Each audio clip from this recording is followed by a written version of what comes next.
Si la semana pasada hablábamos a propósito de los dispositivos creados por David Cronenberg y mencionábamos su alusión al virus del SIDA respecto a la entrecomillada ética del propio virus, nos colocaríamos en su perspectiva y veríamos cómo aquel trataría de luchar por su propia supervivencia y por expandirse, pasándoselo en grande estaba para nuestro mayor terror. Esta semana hablamos desde la perspectiva opuesta, de la lucha de los hombres en este planeta por sobrevivirle a aquel y como tales, tratando no desnaturalizarse en el intento, diezmados por el incombustible virus mortal que a comienzos de los 80 parecía asolar solamente a la invisible minoría homosexual, comunidad que sería víctima a varios niveles en todo este asunto, imparable y sin hacer distinciones ante fronteras de ningún tipo.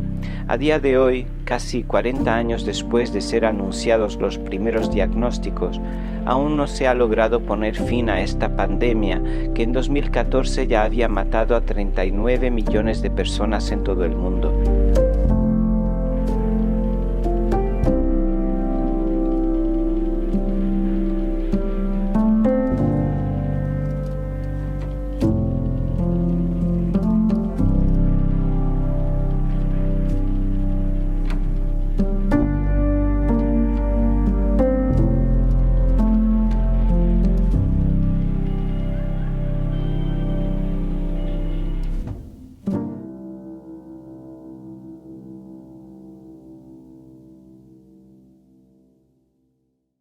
Hola, buenos días. Hola, ¿qué tal? Hoy os traemos esta gran lacra, esta terrible lacra epidemia que ha tomado cuenta de gran parte de la humanidad y que solo a través de los estudios genéticos que se hicieron hace bien poco se descubrió que era una mutación del VIS, el virus de inmunodeficiencia en simios. Este virus mutó al ser humano entre los años 1910 y 1920 en África, ¿no? Pasó de ser un virus que atacaba solamente a los simios y pasó a atacar a los humanos, ¿no? Pues justamente cuando la comunidad gay empezaba a tener una mayor libertad sexual, cuando parecía que todo se estaba abriendo por fin, fue cuando la enfermedad se manifestó de una forma más atroz en 1981 en Estados Unidos. Y esto realmente fue un golpe muy duro a varios niveles, ¿no? Esta libertad sexual que en los 80 y en América, en el mundo homosexual, viene por una transparencia y por una salida del armario, por así decirlo, de la homosexualidad en los años 80, gracias a que en 1973 el APA declarase que la homosexualidad no era una enfermedad, no era una enfermedad psíquica. Finalmente, por fin, en 1970 empezó a abrirse un poquito las cosas, se empezaron a abrir las miras y claro, y la Asociación Americana Psiquiátrica, el APA, tuvo que admitir que de hecho la homosexualidad no pertenecía a la lista de los trastornos mentales, ¿no? Como estaba estipulado hasta entonces. En los años 80, cuando surge el SIDA, pues existe una gran convulsión social, ¿no? Porque en un principio se pensaba que era un cáncer, se pensaba que era un cáncer homosexual, se pensaba también que era una conspiración del gobierno para exterminar los homosexuales del planeta, ¿no? Y todo esto se alimentaba por la falta de información, ¿no? No había casi información de esta enfermedad hasta muchísimo más adelante que ya se descubre lo que era, ¿no? Pero existe eso, existe como una gran lucha social de la parte homosexual para demostrar que no solamente son ellos, ¿no?, los que tienen el SIDA, ¿no? Y claro, como aún no se había descubierto quiénes serían los grupos mayormente afectados y todo esto, estaba todo emergente, pues el gobierno trataría de acallarlo y por eso se llegaría al punto de pensar en una conspiración que se estaba exterminando lo que era la raza gay o algo de este tipo, ¿no?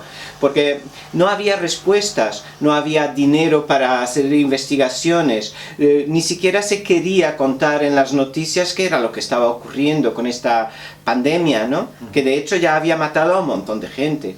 Claro, esto se refleja muy bien en la película Un corazón normal de Ryan Murphy, donde el protagonista se hace eco de esto que hablábamos, de esta posible conspiración del gobierno de Ronald Reagan, que en los 80 estaba gobernando Estados Unidos, y que él denunciaba y ponía en los medios de comunicación, en la prensa, y esta marginalidad que estaban surgiendo el colectivo gay, ¿no? Sí, de hecho es tremendo como Mark Ruffalo, que es el gran protagonista de Un corazón normal, pues se vuelve completamente loco tratando de llamar la atención y viendo como sus amigos se van muriendo. Es horrible. Por otra parte, él mismo, como persona, se ha alejado de lo que es toda la promiscuidad relativa a la libertad que estaba ocurriendo en el momento, ¿no? Una promiscuidad que se estaba transformando en algo diabólico una vez que venía plagado por la propia plaga, ¿no? Es horrible, pero él, como tal, se estaba separando un poco de esto. Y en el momento en que se cuenta la película, él conoce a alguien, conoce a una persona, se enamora profundamente y él lo que busca es eso, es tener su propio corazón normal amueblado en su sitio, quiero decir. Y claro, conoce a este chico, se enamora profundamente de él y a las pocas semanas pues se le diagnostica la enfermedad. Es como decir, después de tantos años buscando el amor, lo encuentras para que te llegue con fecha de caducidad, ¿no?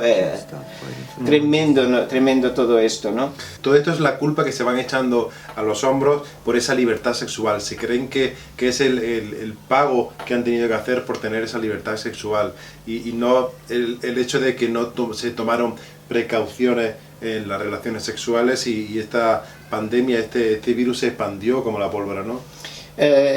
La culpa también viene mucho por lo que son todos los condicionantes religiosos, ¿no? Pero esto lo podremos ver un poquito más adelante. La culpa viene mucho por lo que uno lucha durante toda su vida y de pronto ve completamente destruido. ¿Por qué, no?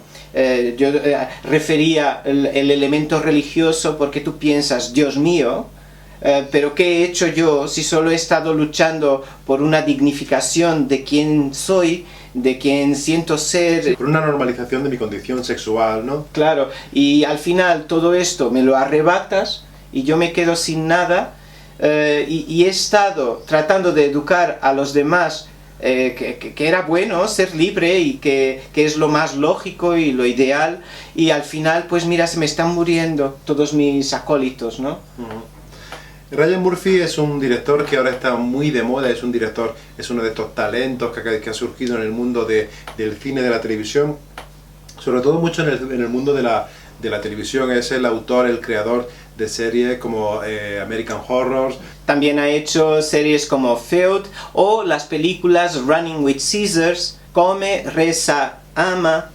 Y una serie que está ahora mismo en parrilla en televisión, que es la serie Pose, una serie que va en torno al mundo de este fenómeno del submundo, ¿no? de este fenómeno estético y una filosofía de vida que crea eso, que crea una gran familia de todos los marginados sexuales y no aceptados por esas familias de originarias, sangre, ¿no? Sí.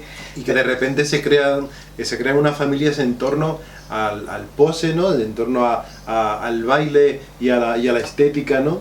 De hecho, conocemos el posing y el voguing a través de Madonna, ¿no? Ella después es quien populariza esto que se estaba desarrollando en Nueva York y que era lo más de lo más, pero claro, estaba hecho con los extractos sociales más réprobos de la sociedad, todos aquellos que sus papás habían expulsado del seno familiar precisamente por sus condiciones sexuales, ya fuesen ellas las homosexuales o las transexuales, y entonces el posing era la única forma que tenían estas personas de brillar, ¿no? de hacerse sentir importantes, sí, de algún modo. De repente en esa suciedad del mundo del arrabal, del barrio del extrarradio, pues de repente se convertían en auténticas reinas y reinonas, ¿no? Del glitter, ¿no? Esta serie aparentemente va de eso, pero tiene también un trasfondo, tiene el trasfondo de eso, del SIDA, que en ese momento era cuando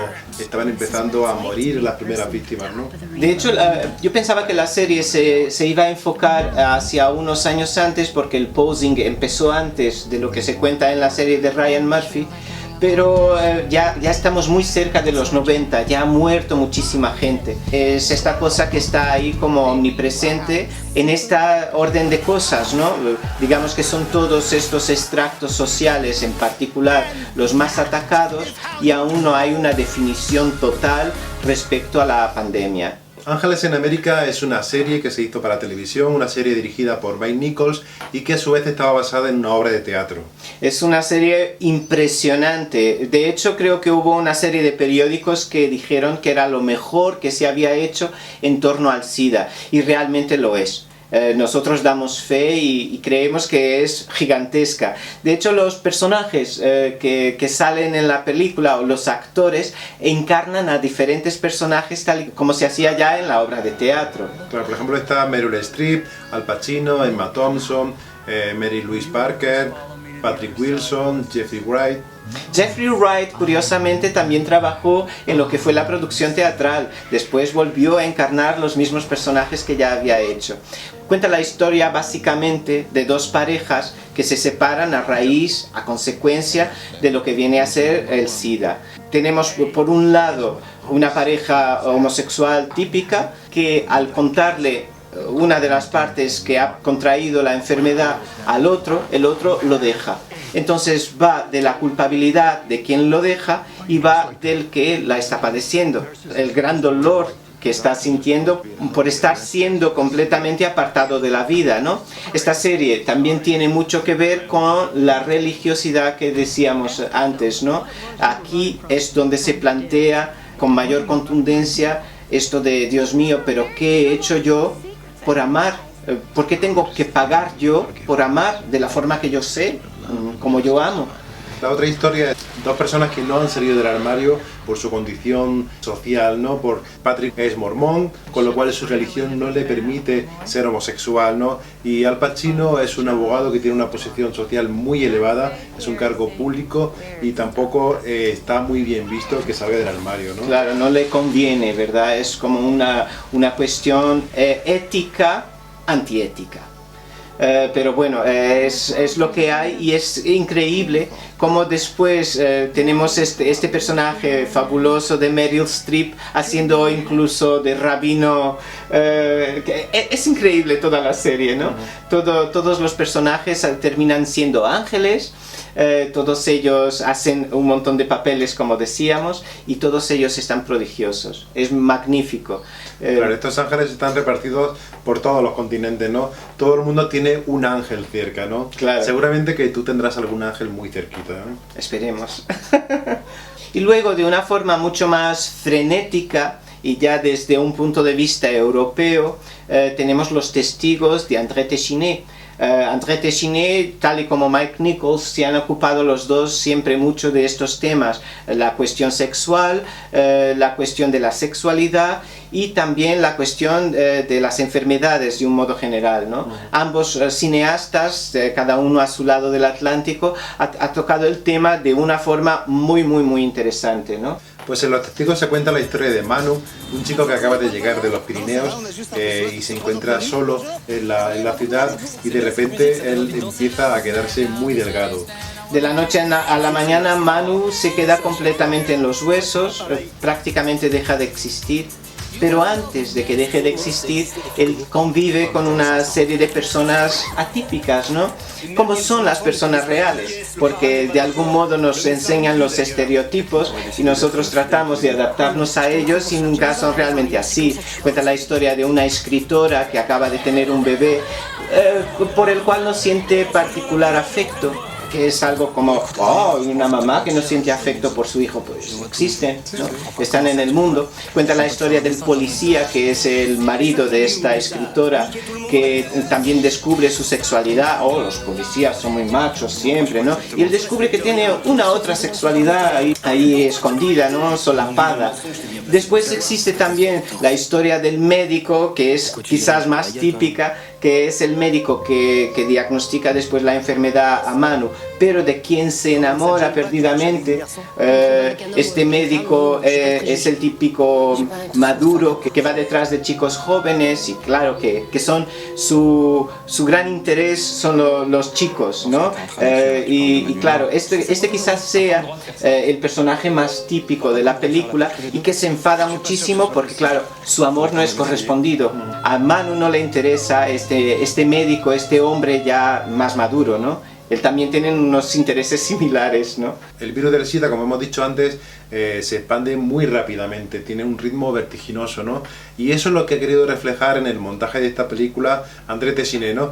El ritmo de la película es un ritmo frenético, pasan las historias muy rápidas, van de un lado para otro todo de una forma muy vertiginosa, para hacerlo un símil con la rapidez con la que se transmite el SIDA, ¿no? Con la rapidez con la que se transmite, pero también con la rapidez que el propio virus evoluciona dentro del cuerpo humano, ¿no? Si tú no tomas precauciones, si no empiezas a tomar retrovirales en una etapa temprana, pues toma cuenta de ti antes que nada.